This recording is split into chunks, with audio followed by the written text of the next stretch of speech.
was talking to an NFL executive, and he said, you know, the Browns actually hired some pretty good coordinators. I said, really? I kind of thought so on paper. He said, no, they did. He said, Steve-Wilks, the defensive coordinator, he said he was over his head as being a head coach. He said, you know, most guys who are good coordinators or good assistant coaches in the NFL, that next step up to be a head coach, it's just a different job. Very few guys can do it. It's kind of like being a starting quarterback in the NFL. Very few people do it well. He said Wilks, very good pick by the Browns. He anticipates he'll do a lot with Myles Garrett, Jabril Peppers. Wilks spent a lot of his career as a defensive backs coach. Thinks that'll help the secondary. He said that was a good choice. And he said Mike-Priefer, special teams coach, again, B-plus type special teams coach. Certainly big upgrade over Amos Jones.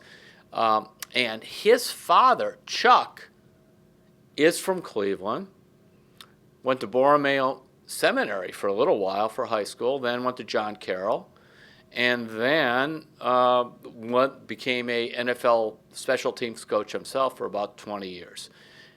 The son, now with the Browns, he actually was an assistant coach with Jim Tressel at Youngstown State and worked his way up.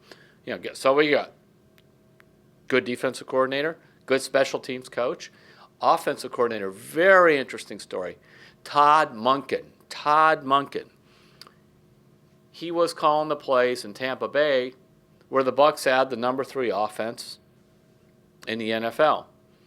Dirk Cutter, the head coach there, was fired, so all of a sudden Monken became available. He even interviewed to be the head coach of the New York Jets. He didn't get that job. Adam Gase did. A couple other teams were interested in him as a coordinator. The thing that I found fascinating is that Todd-Monken came to the Browns even though knowing he's not going to call plays because that's going to be freddie-kitchens' department. But I think he sees this as a team on the rise. And then, by the way, another really good hire is James-Campan, who is the offensive line coach. Was a long-time offensive line coach with Green Bay. He was allowed to go on the open market when Mike McCarthy was fired with the Packers. But there's something else going on here about the Browns being able to attract some better assistant coaches and coordinators beyond the fact that, well, the jobs are open and that. And actually kind of goes back to a previous video I just did, Baker Mayfield. Here's why. If you're an assistant coach, as another executive said to me, I got a kick out of this. He goes, just imagine this. Basically, you know, if you're an assistant coach, you live in a world where every 3 years you're probably going to get fired. And if not, you think you might be fired in 3 years. So what are you doing? You're trying to find a place where you got a chance to win, so maybe you last more than 2 or 3 years.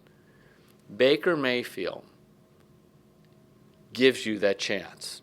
So if you're Todd-Monken, the new offensive coordinator, you're thinking, if Mayfield has a really good year, maybe this time when I interview for a head coaching job, I get it.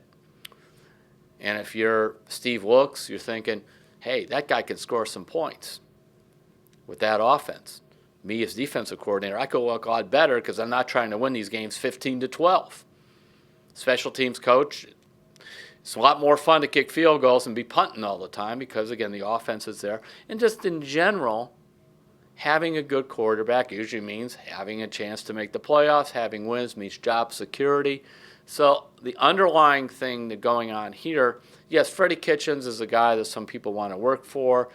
John-Dorsey is respected as a general manager. But the fact that the Browns went 7-8-1 with a rookie quarterback and arrow pointing up became a magnet for some of these top assistant coaches to come to the Browns.